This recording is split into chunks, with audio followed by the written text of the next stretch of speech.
네, 안녕하세요. 저는 비트코인의 바닥이라는 주제로 발표를 하게 된 위무이라고 하고요. 오늘 먼저 파이버비츠님 강연을 들으면서 바상님이 참 날짜를 잘 짜셨다고 생각이 들었어요. 그러니까 파이버비츠님 강의는 좀 F형 강의였잖아요. 이게 막 예술, 꿈, 웃음이 있고. 근데 저는 굉장히 건조한 강의를 할 거거든요. 감사합니다. 일단 저는 웃음기 싹 빼고 일단 돈, 경제, 재테크 얘기를 드릴 거예요. 그래서 주의 있게 들어주시면은 좀 도움이 되실 거라고 생각하고 준비를 했습니다. 일단 제목은 비트코인의 바닥이에요. 근데 이것도 파이브비츠님하고 제가 뭐 얘기해서 정한 건 아니거든요. 하다 보니까 이렇게 바닥이라는 공통적인 단어가 나오게 됐는데 뭐 물론 그런 생각이 드실 수도 있어요. 지금 막 비트코인 불장인데 재수없게 무슨 바닥 얘기냐라고 생각이 드실 수도 있어요. 근데 제가 말씀드리고 싶은 이 바닥은 이 가격의 바닥이 아니라 이 비트코인이라는 그러니까 불가사의한 사물의 그 밑바닥에 본질에는 뭐가 있을까? 그거를 좀 오늘 같이 고민을 해보고 싶어서 이렇게 제목을 달아봤습니다. 일단 오늘 강연 듣고 나시면은 그러니까 왜 경제학자들이 계속해서 비트코인에 대해서 헛발짓을 하는지, 그리고 왜 일부 한국인들은 이렇게 비트코인을 잘 받아들이는지에 대한 해답을 좀 얻으실 수 있을 것 같아요. 일단 제 발표의 많은 부분은 오태민 선생님께 영감을 받았지만은 오늘은 좀 그분이 하지 않았던 좀 다른 얘기를 드리려고 합니다.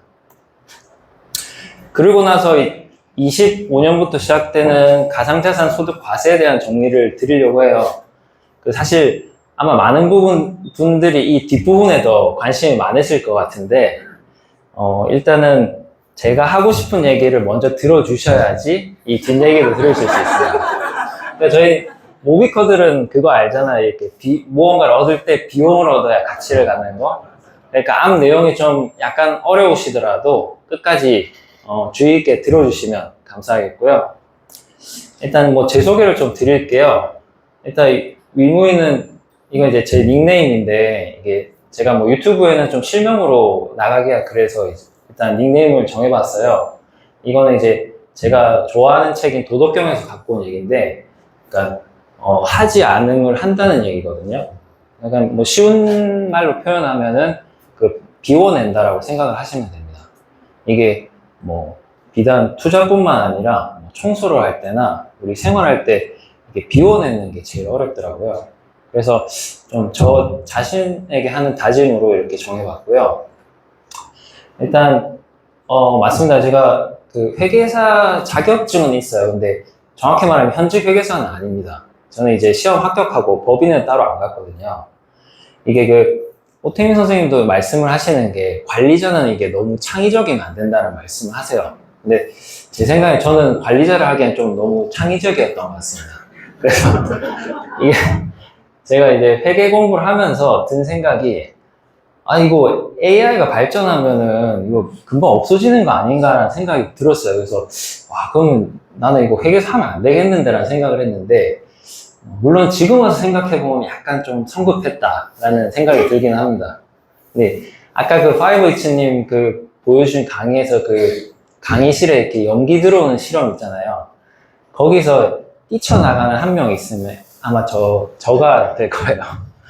일단 그래서 그리고 좀 헷갈리실 수도 있는데 저는 이제 세금 전문가는 아니에요. 그러니까 개인 세금 문제는 세무사한테 물어보시는 게 가장 정확을 하시고요. 저도 연말정산할 때는 다 매뉴얼 찾아가면서 신청하거든요. 근데 이제 오늘 발표도 좀 민감한 세금 관련 이야기라서 좀 걱정은 되는데 일단은 참고만 하시고 큰 돈 걸린 문제는 전문가를 찾아가시기를 거듭 부탁드리겠습니다. 회계사 시험 합격 후에 저는 이제 환경대학원에 진학을 했어요. 당시 이제 제가 토지경제학이라는 거 이제 좀 꽂혀 있었는데 한국에서 토지경제학을 하는 곳이 이제 서울대하고 경북대 두 곳이 있거든요. 그래서 이제 서울대 환경대학원에 가게 됐고, 사실 그래서 관악산은 제가 학교 다닐 때 진짜 지겹게 봤어요. 근데 그게 멀리서 볼 때는 되게 멋있는 산인데 이게 캠퍼스에서 보면 되게 막 짓눌리는 느낌이 좀 들긴 하거든요. 근데 그런 곳이었는데 이게 관악산이 이렇게 저한테 이렇게 의미가 달라질 줄은 몰랐습니다. 그래서 월요일에 또 거기 가야 하나 하고 있었는데 일단 계룡산으로 장소가 바뀌어서 저는 기분이 좋습니다. 그리고 이제 벤처 투자는 제가 이제 대학원을 공부를 하면서 느낀 게 저는 학문을 업으로 삼기에도 너무 창의적인 인간이라는 걸 깨달았어요. 그래서 지금은 이제 금융회사에서 벤처 투자를 하고 지내고 있습니다. 그러니까 벤처 투자라는 게 이제 창업 초기 기업들한테 이제 돈을 소싱해주는 역할을 하는데 이 직업의 장점이 뭐냐면 저보다 정말 창의적이고 머리 좋으신 대표님들이 많거든요. 근데 그분들이 사업을 하면서 엄청 고통받는 걸 저는 지켜보게 돼요. 그러면서 나는 사업을 안 하길 잘했다 이런 생각을 하면서 살고 있습니다. 그리고 이 70만 원 이건 이제 제 비트코인 평단이에요. 와 하면은 좋겠죠. 근데 평단이었어요. 근데 이게 2017년이었는데 제가 얼마에 팔았냐면 한 100만 원 조금 넘기고 팔았거든요.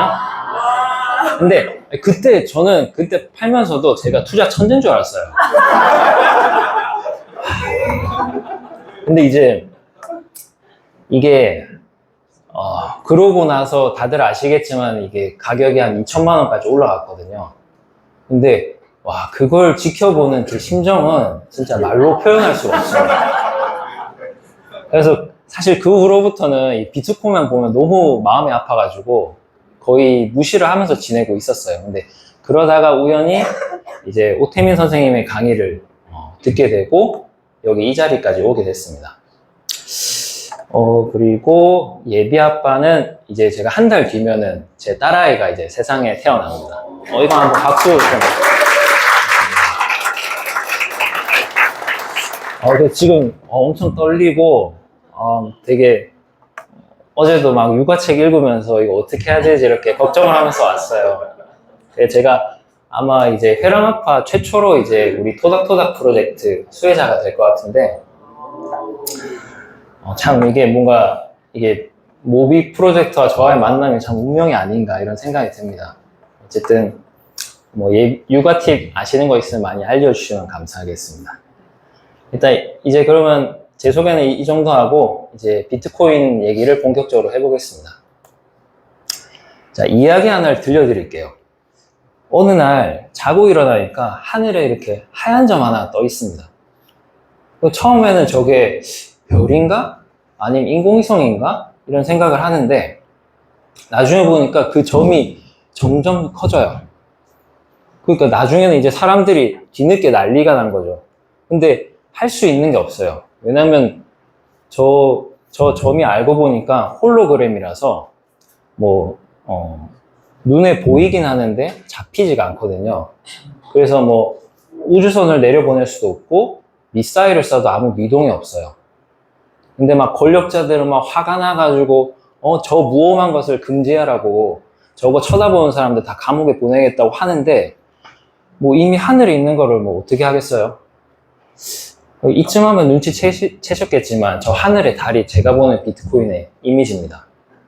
오늘의 제가 드리고 싶은 말하고도 주제하고도 좀 연결이 되고요. 비트코인 이야기를 시작하기 전에 일단 약간 재미없는 경제학 얘기를 좀 하고 들어갈게요. 이거는 이제 경제학에서 얘기하는 생산의 3요소입니다. 토지, 자본, 노동이고요.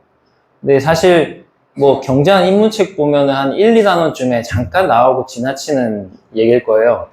근데 제 개인적인 생각으로는 여러분이 경제학 책에서 딱 하나만 알아야 된다고 할 때는 이걸 알아야 된다고 생각해요.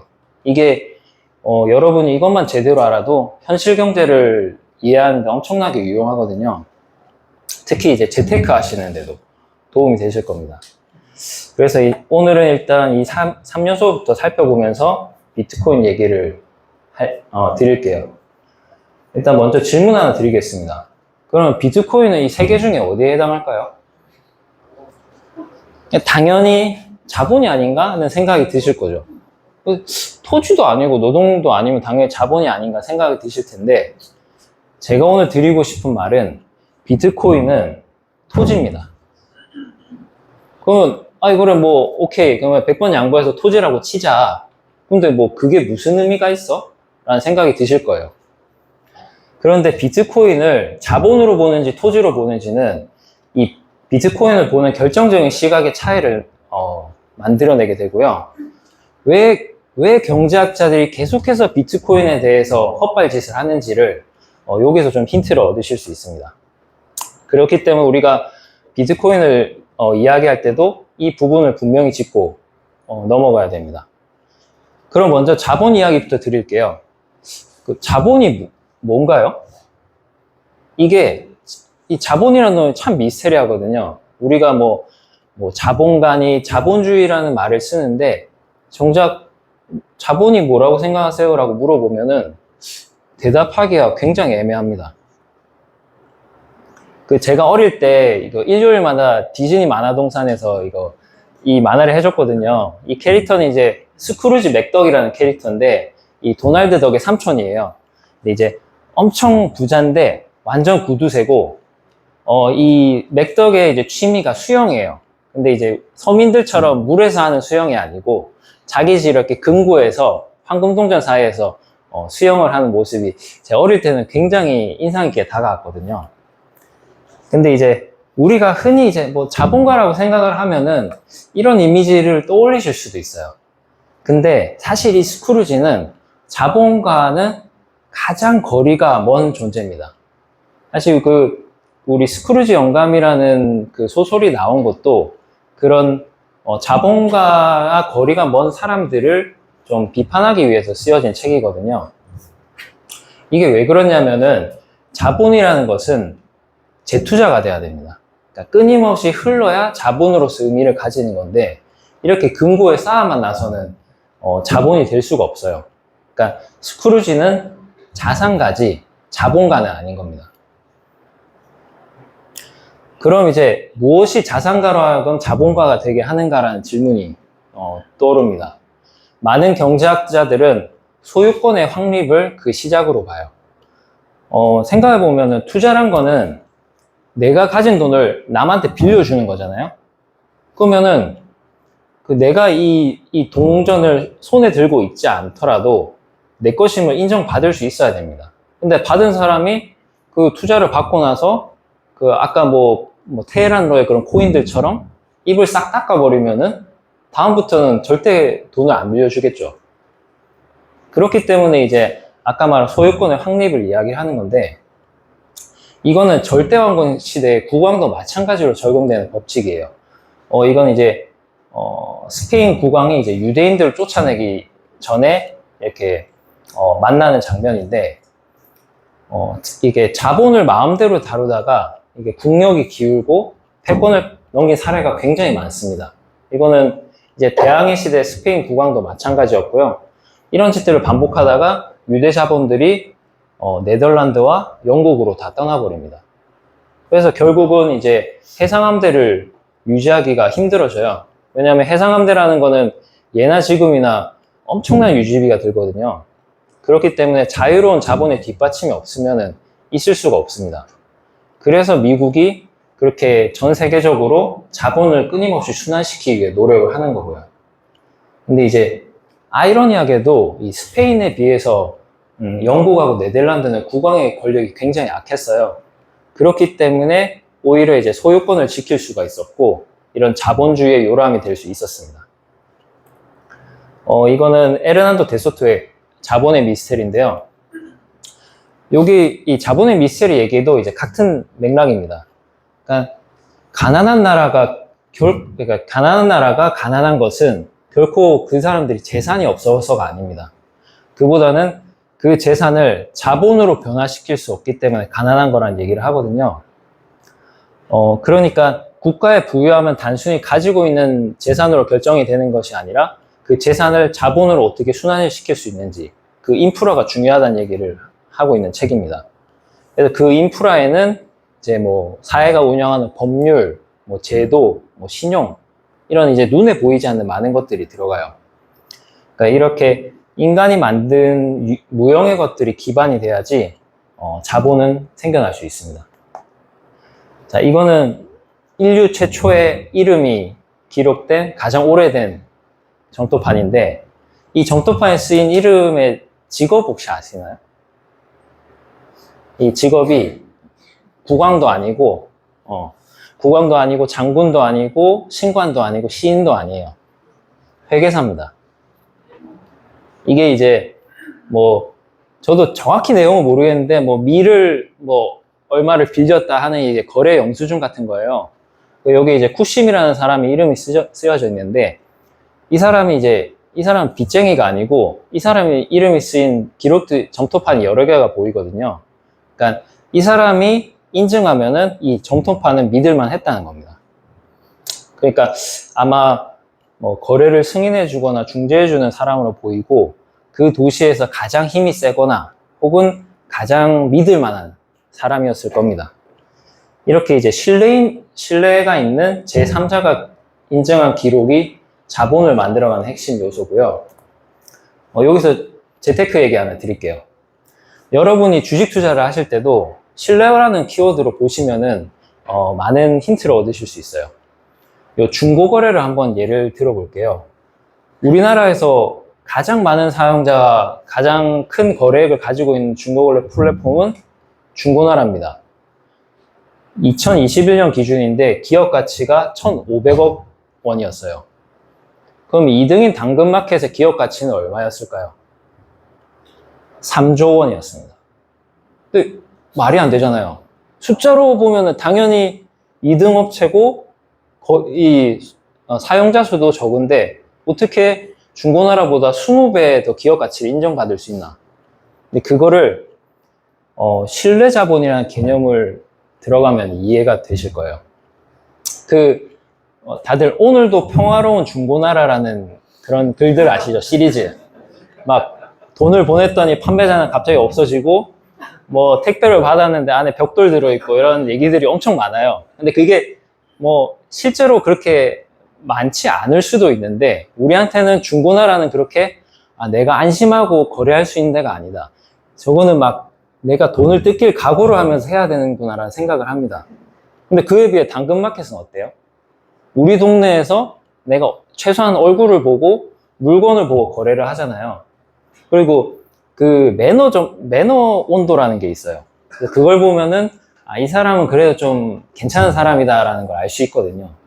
그러니까 이렇게 당근마켓은 이제 안전한 거래 환경을 조성했고, 당근마켓이 쌓은 신뢰 자본이 이렇게 기업 가치를 갈라놓은 주요 원인이라고 해석을 할 수도 있습니다. 그래서 이 책은 이제 이런 신뢰의 중요성에 대한 얘기인데요. 이게 신뢰 자본을 우리가 이용자 데이터를 통해서 만들면은 그걸 플랫폼 기업이라고 부르고요. 아까 프라이텍도 그렇고 브랜드를 통해 만들면은 그게 패션 기업, 그 다음에 표준화를 통해 만들면 프랜차이즈, 그리고 규제와 사이즈를 통해 신뢰를 만들면 금융회사, 그리고 기술력으로 만들면 그게 테크 기업이 됩니다. 그러니까 결국 신뢰를 어떻게 만들어지는지를 아시면은 그 기업 가치와 그 사회가 갖고 있는 자본의 크기를 알 수가 있어요. 그래서 미국의 자본주의가 이렇게 잘 나가는 것도 신뢰라는 키워드를 가지고 이해를 하시면 좀 쉽습니다. 자, 그럼 다시 3요소로 돌아가 볼게요. 제3자가 인증한 이제 신뢰할 수 있는 기록이라는 점에서 비트코인은 분명히 좋은 자본의 성질을 가지고 있어요. 좋은 화폐는 좋은 자본이 되니까 당연한 건데요. 그러나 비트코인은 이제 다른 화폐나 자본이 가지지 못하는 중요한 성질을 가지고 있습니다. 그리고 우리는 그 핵심 성질을 토지에서 찾을 수가 있어요. 이 토지라는 게 경제학에서는 진짜 골 때리는 존재입니다. 이 책은 이제 헨리 조지라는 사람이 쓴 진보와 빈곤이라는 책인데요. 이거 1900년대까지 성경 다음으로 제일 많이 팔렸던 책이에요. 그는 이 책에서 이렇게 묻습니다. 아니, 세계는 발전하고 기술은 진보하는데 왜 여전히 빈곤 문제는 해결이 되지 않는가? 창고에는 저렇게 물건들이 쌓여져 있는데 왜 아직도 굶어 죽어가는 사람들이 있는가? 라는 질문을 합니다. 그래서 헨리 조지는 그 범인으로 토지, 땅을 지목합니다. 그러니까 경제 발전의 혜택은 토지를 가진 사람이 다 가지고 가게 되어 있어서 경제 발전에 기여한 사람들에게 공정하게 분배가 되지 못한다고 주장을 해요. 근데 지금 오늘날에 우리가 듣기에는 아니 땅이 뭐가 그렇게 대단해서 그런 주장하는 걸까라는 생각이 들 수 있어요. 사실 현대사회에서 사는 우리는 땅의 중요성을 느끼기는 쉽지 않습니다. 뭐 저녁에 배달시켜 놓으면 문 앞으로 물건이 오고, 그리고 비행기가 날아다니는 시대에 땅이라고 하면은 약간 이거 농업사회에서나 통했던 소리가 아닌가? 좀 고리타분하게 느껴질 수 있어요. 그래서 제가 조금 더 이제 직관적으로 느껴질 수 있는 예시를 갖고 왔는데요. 여러분이 좋아하는 재테크 얘기입니다. 여기 2개의 아파트가 있어요. 한 아파트는 지어진 지 몇십 년이 됐고 엘리베이터도 없어요. 그리고 가장 가까운 슈퍼를 나가려면 이제 단지를 건너가지고 한 5분 정도는 나가야 됩니다. 근데 이 옆에 아파트는 보기만 해도 되게 좋아 보이죠? 엘리베이터 타면은 지하에 주차장이 나오고 편의점이 있어요. 그러면 질문 드릴게요. 이 2 아파트 중에 어디가 더 비쌀까요? 오른쪽? 왼쪽? 왠지 왼쪽일 것 같죠? 근데 저건 제가 정확하게 질문 드릴게요. 평당가는 어디가 높을까요? 평당가는 여기가 훨씬 높습니다. 이게 뭐 말이 안 된다고 생각을 할 수도 있는데 여러분이 이미 그 답을 아시고 계세요. 그 답은 땅 때문입니다.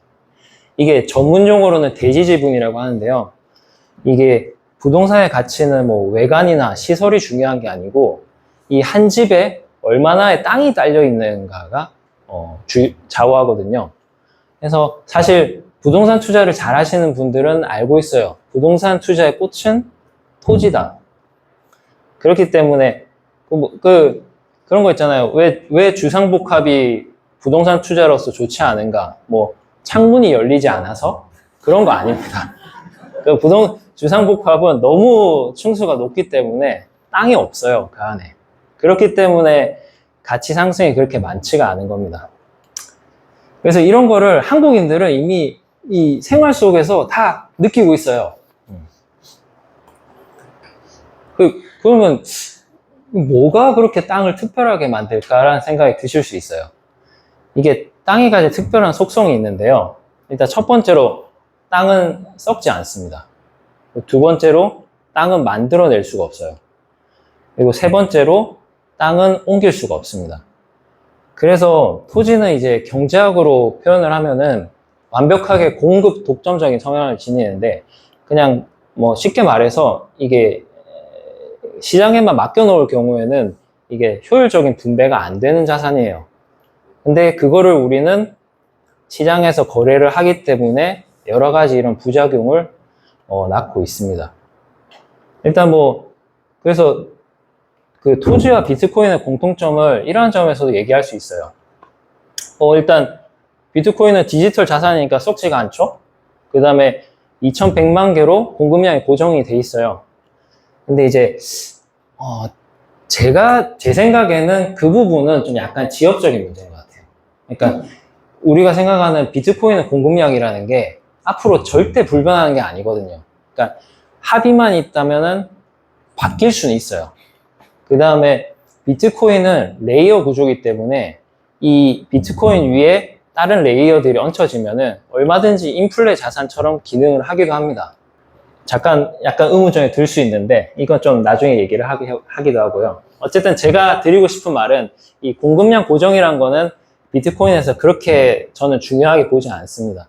그보다는 제가 토지와 비트코인과 근원적인 부분에서 같다는 거는 아까 말씀드린 3요소 간의 관계에서 분명해집니다. 자, 지금까지는 이제 그 자본과 토지에 대해 설명을 드렸어요. 이제 노동은 일단 오늘 시간상 저는 설명을 생략하기도 하고요. 그러니까 이렇게 3요소 각각의 성질을 아는 것도 중요하지만은 이 3요소 간의 관계를 아는 것이 이 현실 경제를 잇는데 엄청나게 많은 도움을 줍니다. 이제 참고 삼아 연준의 양적 완화나 인플레이션도 이 3요소 간의 관계로 설명을 드려볼게요. 양적 완화라는 건 중앙은행에서 은행을 통해서 시중 이제 경제에 돈을 공급하는 행위입니다. 이거는 이제 요즘 많이 알고 계실 거예요. 근데 뭐 사진처럼 이렇게 뭐 공중에서 돈을 뿌리거나 하는 건 아니고 이렇게 장부상에 뭐 0을 더 그려놓는 식으로 진행을 합니다. 근데 이제 인터넷상에는 이 양적 완화에 대해서 약간 뭔가 서민들의 돈을 뜯어먹기 위한 정부의 음모처럼 얘기하시는 분들도 많은 것 같아요. 근데 사실은 이게 뭐 서민들한테 뺏을 게 뭐가 있어서 정부가 그러겠어요. 사실 정부가 타겟팅하는 건 자본가거든요. 여러분 그 흔싸비비라는 말 아세요? 흔해지면 싸지고 귀해지면 비싸진다. 그러니까 당연히 이게 양적 완화를 하게 되면 자본이 흔해지게 됩니다. 그러면서 자본이 싸져요. 자본이 싸다는 걸 우리는 어떻게 아는가? 금리에서 알 수 있습니다. 금리라는 건 돈의 가격입니다. 자, 보세요. 그러면은 자본이 상대적으로 싸지면은 토지나 노동은 비싸져야 정상입니다. 그래서 이제 보통 우리가 양적 완화를 하면 인플레이션이 온다는 얘기가 이게 뭐 당연히 물가가 오르면은 노동자들이 시위를 하잖아요. 월급 더 달라고. 그러면 자연스럽게 이게 전체적인 그 물가가 올라가면서 인플레이션이 오는 거거든요. 그렇기 때문에 원래 양적 완화라는 거는 그 성질상 이렇게 오래 할 수가 없어요. 그러니까 정말 뭐 양극화라든가 금융위기가 와가지고 자본이 이제 극단적으로 쪼그라드는 상황이 있을 때 그때 일단 급성 처방약으로 하는 게 양적 완화입니다. 근데 이게 1980년대까지는 그랬어요. 근데 이게 닉슨 이후에 중국과 중국 노동자들의 등장으로 바뀌게 됩니다.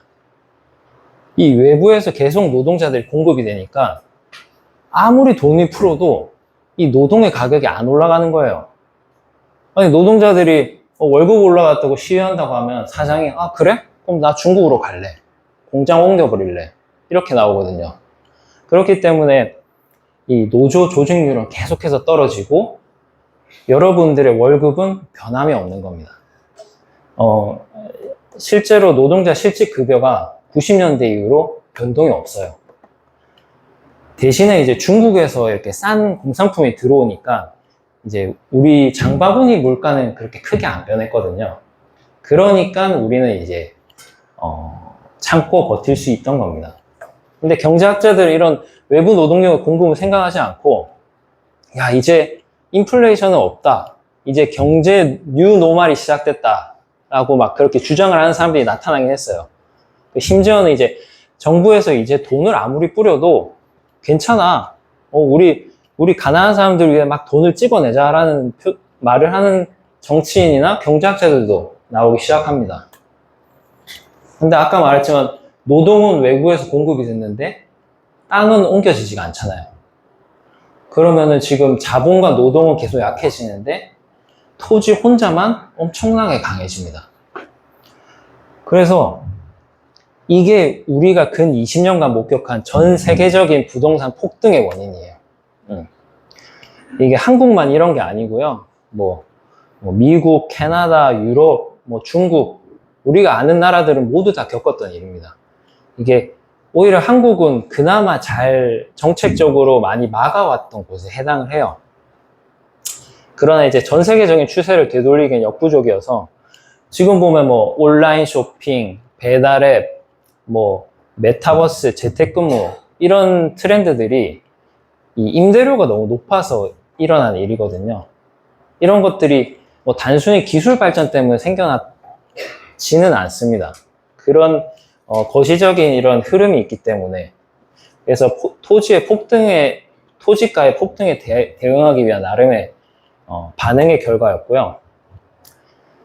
그런데 이제 미국과 중국의 디커플링이 이제 시작이 됐죠. 그러면서 이제 노동이 다시 귀해지고 있습니다. 그러면은 이제는 양적완화 돈을 풀어도 물가가 계속 올라요. 지금 이게 이제 미국에서 지금 진행되는 일이에요. 미국에서는 지금 노동자를 구하기 힘들어가지고 막 난리거든요.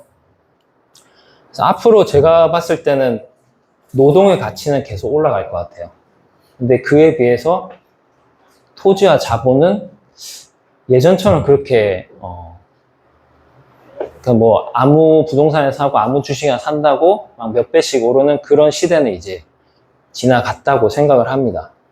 이게 돈을 풀면 인플레가 오는 이런 시기들이 계속되면서 연준이 계속 엑셀하고 브레이크를 연달아 밟을 거거든요. 엄청 거칠게 밟을 거예요. 그렇기 때문에 이 과정은 굉장히 고통스럽고 힘들겠지만은 약간의 비정상의 정상화라고 생각을 하시면 돼요. 그래서 저는 앞으로 이제 성실하게 노동하는 사람들이 좀 더 그에 맞는 보상을 받을 수 있는 시기가 오지 않을까라는 생각을 합니다. 어쨌든 경제학 책에서는 이런 3요소 간의 관계에 대해서 거의 설명이 없다시피 해요. 물론 이제 그런 노동 경제학이나 토지 경제학이 이제 별도의 단원으로 들어가 있는 책들도 간혹 있어요. 근데 이렇게 따로 띄어져 나왔다는 것 자체가 경제학은 이 두 가지에는 별로 관심이 없다는 소리거든요. 그러면 이제 왜 경제학은 이 3요소 중에 이렇게 자본에만 집중을 하게 되었을까? 라는 생각이 듭니다. 이건 이제 경제학의 시작이 자본과 자본주의의 발달과 함께 시작을 했기 때문이에요. 아까 말씀드렸던 사유재산권 혁명, 그 다음에 산업혁명이 일어나면서 이 사회에서 자본이 차지하는 중요성은 점점 더 커졌거든요. 그런데 이제 거기에 대한 설명 툴이 없었어요. 그러던 중에 이제 애덤 스미스를 시작으로 이제 경제학이 생겨나게 됐습니다. 그래서 이제 경제학은 태생부터 좀 자본에 집중을 하게 한 학문이고요. 그리고 생각해 보시면은 주류 경제학이 발달한 미국에서 뭐가 풍족하죠? 토지하고 노동이 정말 풍족한 나라거든요. 그러니까 상대적으로 더욱 자본이 중요하게 보였을 거예요. 근데 이렇게 표면만 봤을 때는 자본이 제일 막 커 보이고 중요하게 보이기 쉬운데 사실 자본은 이렇게 연약하디 연약한 존재입니다. 그러니까 마치 이제 이런 유리컵 속의 장미처럼. 근데 제가 아까 자본은 아까 법률, 제도, 신용에서 생겨난다고 말씀을 드렸는데 이 유리컵을 지키기 위해서 사실 경찰, 군대, 항공모함이 필요합니다. 이런 보호막들이 지키고 있기 때문에 자본주의는 꽃을 피울 수 있는 거거든요. 보호막이 없으면 자본은 금방 시들어버려요. 지금 우리가 보고 있듯이 홍콩이 20년 만에 세계 금융의 허브에서 지금 몰락을 하고 있잖아요. 이게 사실 온실안이 있을 때는 이 온실안이 얼마나 따뜻한지를 눈치채기 힘듭니다. 근데 이 온실이 없어지면 금방 그 추위를 느끼게 되죠. 그래서 그렇게 얘기하는 사람들이 있어요. 야, 비트코인 그거 미국이 막으면은 미국 정부가 막으면 끝이야. 근데 그런 주장에는 비트코인이 자본이고 이런 연약한 장미꽃과 같다는 생각이 깔려 있는 겁니다. 이렇듯 경제학은 자본을 다루고 있지만 자본을 존재하게 하는 그런 환경에 대해서는 너무나 무지해요. 그걸 고민해 본 적이 없으니까 정글 자본주의니 자유지상주의니 이렇게 속편한 소리를 하는 건데 만약 힘 있는 사람이 아무나 때리고 가진 걸 뺏을 수 있는 사회에서는 자본주의가 존재할 수 없습니다. 이렇게 모두가 담을 쌓고 경비병을 두는 봉건주의만 살아나게 됩니다. 인간이 만든 법률이나 항공모함 없이는 자본도 존재할 수 없는 겁니다. 자본은 결국 인간에게서 생겨난다고 기억을 해주시고요. 그리고 그 인간은 땅이 없이는 살 수 없습니다. 우리는 결국 땅을 딛고 살아야 되거든요. 조 스터드웰이 아시아의 힘에서 이런 얘기를 했어요. 동아시아에서 일본, 한국, 대만만이 자본주의를 꽃피우는 데 성공을 했는데 그 핵심 요소로 뽑은 것이 토지개혁이었습니다. 그만큼 자본이 꽃피우는데 평등한 토지 소유가 큰 힘을 발휘합니다. 그 옛말에 그런 말 있잖아요. 아, 우리 부모님들은 땅 팔고 막 소 팔아가지고 자식들 교육시켰다. 근데 그 말을 다시 생각해보면 그 사람들은 땅과 소가 있었어요. 그러니까 교육을 시킬 수 있는 거죠. 근데 우리가 지금 뭐 그런 가난하고 고통받는 나라들을 가보면은 그 사람들은 뭐 땅이나 소도 없어요. 그렇기 때문에 자식들 교육시킨다는 건 생각도 못 하거든요. 그렇기 때문에 저는 이제 세 요소를 이렇게 역피라미드로 좀 그려보고 싶습니다. 일단 단어는 조금 친숙한 걸로 바꿔봤어요. 토지는 자연으로, 노동은 인간으로, 또 자본이 있습니다. 일단은 가장 표면에 보이는 건 자본이에요. 이게 가장 커 보이고 중요해 보이지만은 그 아래에는 인간과 자연이 있습니다. 그러니까 자연이 있어야 인간이 존재할 수 있는 것처럼 인간이 있어야 자본이 존재할 수 있는 거거든요. 그러면 이걸 반대로 표현을 해보면 내가 정부 당국자예요. 그럼 자본을 막고 싶어요. 그럼 어떻게 하면 되죠? 인간을 치면 됩니다. 자, 다들 이골드 얘기는 아실 거예요. 이골드는 그 미국의 내과의사 더글라스 잭슨이 만든 디지털 화폐인데 비트코인보다 훨씬 전인 1996년도에 만들어졌어요. 이게 이제 금에 기반을 두고 있고, 네, 그 당시에 이제 인터넷 쇼핑이 확산이 되면서 엄청나게 성장합니다. 이게 2006년에는 7억 달러 정도의 금을 가지고 있었고, 연간 거래액은 20억 달러 정도였어요. 그런데 2007년 미국 법무부는 이골드 이사진을 자금 세탁법 방지법 위반과 아동음란물 구배 방조 혐의로 기소를 합니다. 이게 사실 이사진은 법무부에 최대한 협조를 했거든요. 거래 내역도 보여주고 했는데도 기소를 좀 무리하게 하게 됩니다. 그래서 물론 뭐 재판 과정에서 정상 참작을 받아가지고 약한 처벌을 받긴 했지만 뭐 이미 이사진이 풀려났을 때는 이골드는 시장에서 퇴출된 뒤였어요. 왜 법무부는 이렇게 무리한 기소를 해야 됐을까? 그거는 이런 이골드 같은 자본을 막을 방법이 그것밖에 없기 때문이에요. 그러니까 자본은 흐르는 물과 같아서 그거를 어디에 가둬둔다는 건 굉장히 어렵습니다. 근데 그 자본이 이제 기반을 두고 있는 사람을 가둬버리면은 훨씬 쉽게 자본을 통제할 수 있습니다. 우리는 여기서 왜 정부가 비트코인을 막지 못하는가에 대한 답을 얻을 수 있습니다. 제가 아까 방금 이제 인간 없는 자본이 있을 수 없다고 말씀을 드렸잖아요. 자본은 무형의 것이라서 사람들이 쓰지 못하면 사라질 수밖에 없습니다. 자본은 쌓기는 어렵지만 무너뜨리는 건 한순간이거든요. 근데 이 비트코인이라는 놈은 아무리 막아도 없어지지가 않아요. 이게 누굴 잡아들여야 될지도 애매하고, 그리고 만약 진짜 전 세계 채굴자들을 다 잡아들인다고 쳐도 풀노드를 백업해 놓은 단 하나의 컴퓨터만 있으면 비트코인이 다시 살아날 수 있습니다. 이게 정부에서 봤을 땐 정말 골 때리는 거거든요. 마치 하늘에 떠 있는 이 홀로그램 달처럼 말입니다. 그러니까 비트코인은 인류가 처음으로 만들어낸 인공 토지입니다. 그러니까 누군가는 저거를 무시하고 누군가는 저것에 대해 화를 내요. 근데 결국에는 받아들일 수밖에 없어요. 이미 존재한다는 사실을. 그럼 이제 그걸 받아들이고 나면 이제 이걸 어떻게 써먹을까라는 고민을 해봐야겠죠. 그래서 미국은 지금 이제 그 단계로 넘어가고 있어요. 이미 골드만삭스는 2022년부터 비트코인 담보대출을 운영하고 있고요. 잘 아시다시피 SEC는 작년 12월에 이제 비트코인 현물 ETF를 승인을 했습니다. 이제 비트코인은 이제 제도권에 들어오면서 자본으로 변화를 하고 있습니다. 한국은 어떤가요? 그러니까 한국 뭐 가만히 손 놓고 있는 것 같은데 나름의 준비를 해가고 있어요. 이제 작년 6월에는 이용자 보호법에 대한 법률을 통과를 시켰고요. 7월에는 가상자산 회계 지침을 발표를 했습니다. 그리고 2025년 1월 1일부터 가상자산 소득이 과세가 됩니다. 그럼 이제부터 여러분이 가장 관심을 가질 만한 가상자산 소득 과세 방법에 대해서 제가 알려드릴 거예요. 이건 이제 자세한 내용 이 문서 거주자의 가상자산 소득 과세 개요를 참조를 하시면 됩니다. 이거 검색을 하시면 금방 나와요. 이 2장짜리라서 뭐 읽으시기도 편하실 건데 일단 제가 여기에서 핵심적인 거는 지금 오늘 말씀을 드릴게요.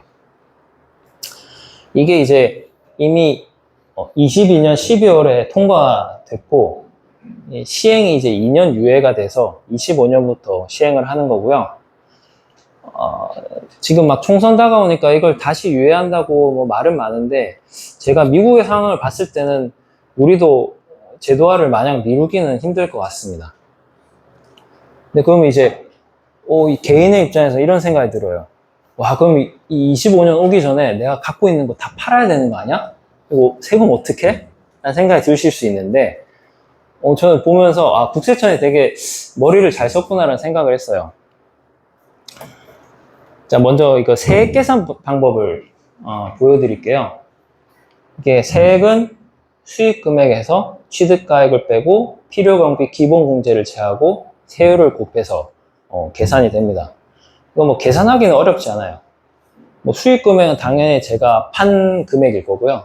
취득가액은 내가 판 거를 얼마에 얻었는지, 그다음에 뭐 필요경비는 이제 뭐 수수료 같은 거, 그다음에 기본공제는 한 250만 원, 세율은 20% 고정입니다. 그래서 뭐 나머지 거는 거의 고정이 돼 있기 때문에 큰 문제는 안 되는데 여기서 중요한 게 취득가액이에요. 이게 뭐 부동산을 거래할 때도 그렇지만은 이 양도세라는 거는 내가 얻은 이익에 대해서 과세가 되거든요. 근데 이 취득가액을 인정을 못 받으면은 내가 판 돈 전체에 대해서 다 세금을 내셔야 될 수 있어요. 근데 이제 우리가 거래소를 통해서 산 가상자산이 아닌 경우에는 이 취득가액을 인정받기가 굉장히 좀 애매하거든요. 특히 이제 비트모비빅은 우린 다 에어드랍으로 받았기 때문에 아니면 카톡 거래로 했기 때문에 이거 어떡하지라는 생각이 드실 수 있어요. 다행히도 소득세법에는 친절하게 이런 대책을 세웠습니다. 자, 가상자산의 취득가액은 법 시행일 전일 2025년 1월 1일 0시예요. 그때 시가나 혹은 실제 취득가액 중에 큰 금액으로 한다. 이게 무슨 소리인지 제가 예시를 들어서 좀 쉽게 설명을 드릴 거예요. 제가 이제 비트모빅을 뭐 24년도든 23년도든 옛날에 구입을 했어요. 그럼 그때 일모가 20만 원이었거든요. 근데 2025년 1월 1일에 시가가 60만 원이에요. 그러면은 이 둘 중에 큰 걸로 한다고 했죠. 그래서 제가 인정받은 취득가액은 60만 원입니다. 그래서 제가 이 이후에 일모당 100만 원에 팔아도 제가 내야 되는 세금은 100 빼기 60, 40만 원에 대한 양도세만 계산을 하시면 됩니다. 그러면 이 경우는 어떻게? 나 에어드랍을 받았는데 혹은 야, 나 이거 카톡으로 사가지고 얼마인지도 모르겠어 라고 할 때도 최소 60만 원은 인정을 받으시면 돼요. 근데 이제 여기에서 우리가 좀 주의를 해야 되는 게 이런 케이스. 그러니까 25년 1월 1일 시가보다 내가 비싸게 샀을 경우 이때가 이제 문제가 되거든요. 이럴 때는 이제 잠깐만요. 그러니까 이 경우에는 제가 실제 취득가액을 증빙을 마련을 해야 됩니다. 잠깐만요. 보자. 그러니까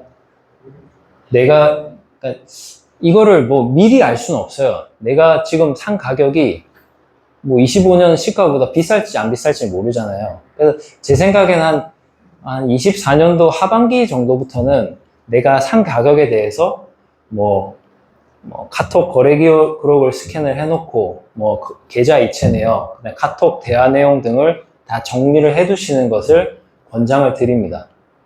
근데 만약 그런 걸 하지 못하셨다 하더라도 어쨌든 시가만큼은 인정을 받으실 수 있으니까 너무 걱정은 안 하셔도 되고요. 이런 것들이 다 골치 아프다 싶으시면 그냥 거래소 통해서 거래를 하시면 됩니다. 그래서 제가 이제 질문 너무 많이 하지 말라고 제가 예상 Q&A를 준비했습니다. 친절하게도. 자, 이 첫 번째, 세금 꼭 내야 되나? 이 굉장히 본질적인 질문이거든요. 근데 이게 그런 생각이 들어요. 야, 암호화폐인데 내가 신고 안 하면 뭐 어떻게 국가가 알아? 세금 안 내도 되잖아 라는 생각이 드실 수 있는데, 문제는 그 대한민국 국세청이 그렇게 호락호락하지가 않거든요. 그러니까 내가 뭐 이 암호화폐를 팔아가지고 뭐 내 생활비 정도 할 거야, 혹은 뭐 나는 이거 암호화폐를 가지고 외국으로 떠버릴 거야 하면 상관은 없는데, 만약 내가 나 갑자기 비트모 가격 오르면 제일 먼저 드는 생각, 차 이번에 바꿔볼까? 그리고 좀 딴 동네로 이사 가고 싶은데 평수 늘려볼까라는 생각이 제일 먼저 들잖아요. 그러니까 그런 식으로 이제 이런 고가 자동차나 이런 부동산 등을 구매했을 때는 랜덤하게 국세청에서 네가 산 돈의 출처를 증명하라고 그런 게 날라옵니다. 그렇기 때문에 이제 근데 그거를 내가 소명을 못하면 국세청은 그걸 그럼 넌 이거 누구한테 증여받았네 라고 해요. 그러니까 증여라는 거는 아까 양도세하고 비슷한 건데, 양도세는 내가 판 이득에 대해서 세금을 내는 건데, 증여세는 이 내가 가지고 있는 전체에 대해서 세금을 다 내셔야 돼요. 그렇기 때문에 엄청나게 손해를 보시고, 그렇기 때문에 저는 가능하면은 일단은 세금을 다 내시라고 내시는 게 좋겠다고 말씀을 드릴게요. 잠깐만요. 여기 안 들어가네. 그리고 이제 두 번째예요. 그러면 야, 외국인한테 팔면 어떻게 돼? 라는 생각이 들 수 있는데, 이게 뭐 외국인이든 외계인이든 간에 내가 한국인이잖아요. 그러면 나는 한국 국세청에 세금을 내셔야 돼요. 그렇기 때문에 그러니까 양도세는 판 사람이 내고 증여세는 받은 사람이 낸다라고 보시면 돼서, 그러니까 내가 누구한테 팔든 간에 난 한국인이기 때문에 양도세는 한국에 낸다라고 하시면 되고, 그럼 이제 세 번째로, 야 그러면 내가 모빅 팔아갖고 나 비트코인 받았는데 나 뭐 현금으로 받은 거 없잖아 라고 생각이 드실 수 있는데, 비트코인도 다 시가 있잖아요. 그 시가로 원화로 계산하면은 이득 다 나옵니다. 그렇게 해서 내시면 돼요. 그리고 그 생각 들 수 있어요. 야 이거 나눠서 팔면 어떨까? 이게 나눠서 파는 걸 생각하시는 게, 왜냐면은 이 기본공제라는 게 있어요. 기본공제가 250만 원인데 내가 얻은 이익이 250만 원보다 적으면 세금을 안 내도 되는 겁니다. 근데 이 250만 원이라는 거는 이 거래당이 아니고 연간으로 계산이 돼요. 그러니까 내가 아무리 250만 원씩 나눠 팔아도 그걸 다 합쳐가지고 세금을 내셔야 되거든요. 그렇기 때문에 그런 꼼수는 안 통한다는 거 아시면 되고요. 근데 이제 그 다음으로 다섯 번째는, 야, 만약 이거 나는 그럼 손실 났는데 어떻게 해? 라는 생각이 들 수 있어요. 당연히 손실 나면은 세금 안 내셔도 됩니다. 그리고 내가 얻은 손실을 이득에서 제할 수 있어요. 그러니까 예를 들어서 내가 비트코인으로 얻은 손실이 이더리움으로 얻은 이득보다 더 크면은 세금 안 내시는 거예요. 그렇기 때문에 내가 손실난 거래에 대해서도 기록을 다 준비를 하고 계시는 게 좋아요. 그리고 그 2월 공제라는 제도가 있어요. 2월 공제라는 건 뭐냐면 내가 올해 얻은 손실을 내년의 이득에서 빼주는 거거든요. 근데 지금 가상자산에는 2월 공제가 적용이 안 됩니다. 근데 지금 2월 공제를 적용을 시킨다는 법이 일단은 올라가 있어서 어떻게 될지 모르겠어요. 그렇기 때문에 어쨌든 그런 손실난 거래도 틈틈이 준비를 해 두시라고 말씀을 드릴 수 있고, 이거 아마 뭐 미국 주식 하시는 분들 좀 잘 아시는 방법일 텐데, 그렇기 때문에 만약 내가 손실난 그러니까 손실난 주식이거나 그런 거래들이 있으면은 그 연말에 팔아버리거든요. 그 이제 손실을 확정하는 건데, 그런 식으로 해서 이제 세금을 절세하는 방법도 있습니다. 또 이제 여섯 번째로 보면 비트모빅 비상장 코인인데 세금 내야 돼라는 생각이 드실 수 있는데, 이것도 비상장 코인도 시가가 있으면은 그 시가에 대해서 세금을 내게 돼 있어요. 이게 우리가 지금 김동욱 사장님 오시면 제가 물어보려고 했는데, 아마 비트매니아가 가상자산 사업자이실 거예요. 그 경우에는 그게 시가가 인정이 되고, 그게 아니더라도 이런 개인 간의 카톡 거래만으로도 시가를 인정받으실 수가 있거든요. 그렇기 때문에 일단 세법에 있는 내용은 최대한 납세자한테 불리하게 해석을 하시는 게 정신건강에 좋으십니다. 그래서 일단 그런데 그거 좀 걱정되잖아요. 일곱 번째, 이제 내가 그러면 공짜로 줬을 때는 어떻게 되냐. 아까 말씀드린 대로 내가 누군가한테 공짜로 주면은 그거는 받은 사람이 증여세를 내셔야 돼요. 근데 뭐 아마 자녀 있는 분들은 잘 아실 거예요. 10년 동안 5천만 원까지는 증여세가 면제되는 그런 조항이 있기 때문에 지금 자녀가 있으신 분들은 미리 자녀분들한테 이걸 증여를 해주세요.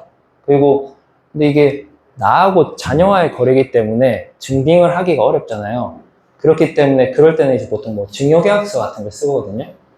그래서 뭐 몇 월 며칠에 뭐 나 김충원이 뭐 내 딸 뭐 4월이한테 이제 코인을 얼마 보내줬다라고 하면서 그 코인 뭐 공개 지갑 주소와 그런 것들을 이제 적어 놓고 양쪽 이제 지장을 찍고 뭐 이런 식으로 해서 준비를 하시면 됩니다. 그래서 뭐 그래서 미리미리 좀 준비를 해 두시는 게 나중에 이제 좀 세금을 아끼실 수 있고, 그렇기 때문에 이제 마지막으로 이 비트모빌 같이 에어드랍 받은 거, 이거를 세금을 내야 되는가라는 생각이 들 수 있는데, 일단 어쨌든 저희는 보통 이제 그러니까 시장에서 거래되는 코인을 그 에어드랍 받았을 때는 증여세를 내시는 게 맞아요. 근데 이 비트모빌은 조금 애매합니다. 그러니까 우리가 나눠줄 당시에, 그러니까 뭐 관악산이나 제주도까지도 그때 그런 거래 가격을 시가로 인정을 하는 게 맞는가? 라는 생각이 있어서, 근데 저도 이 부분은 저는 괜찮을 것 같은데, 왜냐면 우리 지갑에 언제 코인이 들어왔는지랑 이런 것, 그 다음에 뭐 행사가 언제 있었는지 이런 걸 증빙을 할 수 있기 때문에 괜찮을 것 같은데, 이거는 조금 걱정이 되시는 분들은 전문가의 좀 조언을 들어보시는 것도 좋을 것 같습니다. 저는 세금 전문가가 아니라서. 그럼 이제 이 정도로 제가 마무리하고, 일단 다시 피라미드 얘기로 좀 돌아갈게요. 그러니까 오늘 발표에서 저는 이 피라미드 하나만 건져가셔도 충분한 가치가 있다고 생각을 합니다. 이 피라미드는 이제 그 자산의 라이프 사이클을 보는 데도 도움이 되거든요. 석유를 예로 들어볼게요. 그러니까 석유란 게 사람이 만든 게 아니잖아요. 그러니까 원래 석유란 거는 자연에 존재를 했어요. 근데 우연히 이제 인간이 땅을 파보니까 땅에서 검은 액체가 나오고, 그럼 이거 어디다 쓰지? 피부에도 발라보고 등불도 켜보고 그러다가 이제 막 기계를 돌리는 데까지 가는 거고, 그 후에 이 석유란 게 이렇게 쓸모가 많아지니까 그것을 통해서 이런 뭐 금융 상품들을 만들고 ETF를 만들고 그런 식으로 이제 자본화가 진행이 되거든요. 그래서 이제 우리는 이제 석유 없는 세상을 상상하기가 힘듭니다. 그렇기 때문에 이 석유라는 게, 그러니까 앞으로 자연 속에서 석유를 대체할 만한 물질을 발견하는 데까지는 쓸모가 있을 거예요. 그래서 우리가 뭐 아시는 분은 아시겠지만 우리 달러라는 것도 사실은 석유에 기반을 두고 있거든요. 그러니까 1980년대 이제 닉슨이 이제 금태환 금지 정책을 한 뒤로, 그러니까 더 이상 달러하고 금은 안 바꿔줘 라고 한 뒤로 인플레가 엄청나게 찾아왔어요. 근데 그걸 이제 보통은 이거 원유 생산 국가들이 이 담합을 했기 때문에 인플레가 찾아왔다고 설명을 하는 경우가 많아요. 근데 사실 그게 아니고 달러에 대한 신뢰가 무너졌기 때문에 인플레가 찾아온 거거든요. 근데 그거를 이제 키신저가 사우디로 가서 야, 너희들 석유 거래할 때는 무조건 달러로 해. 라고 했기 때문에 이 달러가 신뢰가 회복이 된 겁니다. 그러니까 달러만 가지고 있으면 일단 석유는 살 수 있으니까 그렇기 때문에 다른 것도 받아들이게 되는 거거든요. 그러니까 지금 사실 인플레가 찾아오고 달러가 좀 많이 흔들리고 있어요. 근데 그거는 뭐 달러를 많이 찍어내기 때문이 아니고 저는 근본적으로는 석유의 시대가 저물고 있기 때문이라고 생각을 합니다. 그런 식으로 이제 이런 식으로 이 한 가지 자산이 이렇게 자본이 됐다가 또 퇴장을 하는 경우도 생겨요. 그러면 앞으로 그럼 미국은 달러를 어디에 기반을 두게 될까요? 근데 모르겠어요. 근데 일단은 저는 러시아나 중국이 갖고 있는 금은 아닐 것 같거든요. 뭐가 될지는 여러분의 상상에 맡기겠고요. 이제 우리 그래서 비트코인하고 비트모빅의 가격에 대한 얘기도 이 피라미드로 해볼 수가 있어요. 그 비트코인이라는 것도 그냥 존재를 했습니다. 이게 뭐 쓸모가 있어서 생긴 게 아니에요. 그냥 돌아간 거예요. 사람들이 그걸 보고 야, 이거 갖고 뭐 할 수 있지? 피자를 한번 시켜 먹어볼까? 혹은 야, 니하고 나하고 돈으로 바꿔보자 라고 하면서 쓸모를 찾는 사람들이 생기고, 그리고 결국 이제 정부가 나서서 이거를 자본화로 제도화를 하는 것까지 이제 가게 됐습니다. 그러면은 이런 식으로 자산이 한 단계씩 레벨업을 할 때마다 엄청난 가치 상승이 오거든요. 그러니까 지금의 불장도 뭐 제가 봤을 땐 반감기하고는 상관없고, 그러니까 ETF란 게 중요한 게 아니고 ETF를 승인했다는 신호가 이제 미국은 비트코인을 자본화하겠구나라는 그런 시작이 되기 때문에 중요한 겁니다. 그래서 지금 불장이 오는 거고요. 그러면 여러분 그 비트모빅은 지금 한 어느 정도 단계 있을까요? 몰라요. 저는 한 요 정도 중간쯤이 아닌가? 혹은 지금 사람들이 쓸모를 찾아가는 정도 단계라고 생각하는데, 그럼 앞으로 이 비트코인이 자본화까지 가면은 얼마나 엄청난 가격 상승이 있을까요? 그래서 그거는 여러분의 상상에 맡기겠습니다. 그 끝으로 여기 이제 회랑학파에서 서양 철학을 같이 공부하시는 학우분들도 있으니까 이제 그분들께도 드리고 싶은 말이 있어요. 그러니까 우리가 철학을 공부하면서 뭘 얻어가면 좋을까 저도 고민을 했는데, 뭐 철학자들의 천재성을 배워도 좋을 거고, 철학자 이름 좀 외워뒀다가 어디 가서 좀 아는 척도 할 수 있을 것 같고, 그리고 철학자들은 이렇게 쉬운 말을 이렇게 어렵게 하는구나 이런 것도 배울 수 있어요. 근데 이제 뭐 물론 여러 가지가 있지만은 제가 생각하는 가장 중요한 부분은 무모함이라고 생각을 합니다. 그러니까 철학자들은 공통적으로 세상에 대해서 자신만의 세계관을 주장을 해요. 야, 내가 보는 세상은 이렇게 생겼어.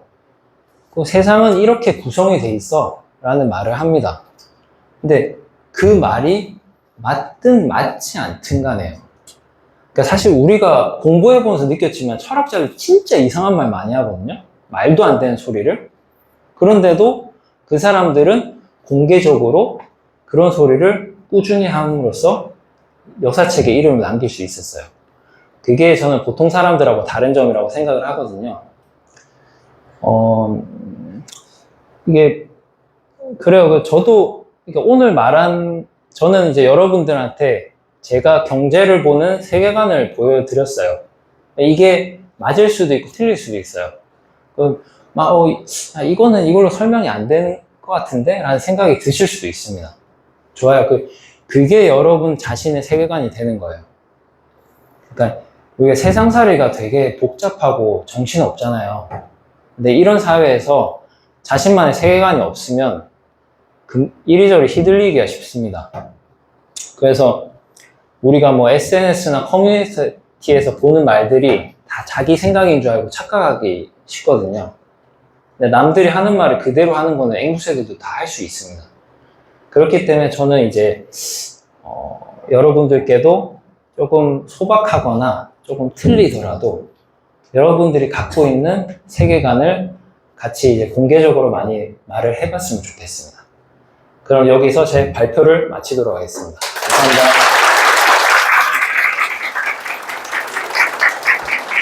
감사합니다. 뭐 오늘 사실은 굉장히 열띤 Q&A가 있을 줄 알았지만 이미 큰 그림에서의 Q&A는 이미 다 끝났다라고 저는 생각을 하고 있거든요. 네. 오늘 강연 지금 들으시면서 그래도 궁금하신 부분이 있으시면 이제 또 질문을 해주시면 좋겠습니다. 혹시 질문 있으신 분 계실까요? 네, 질문이 있는데요.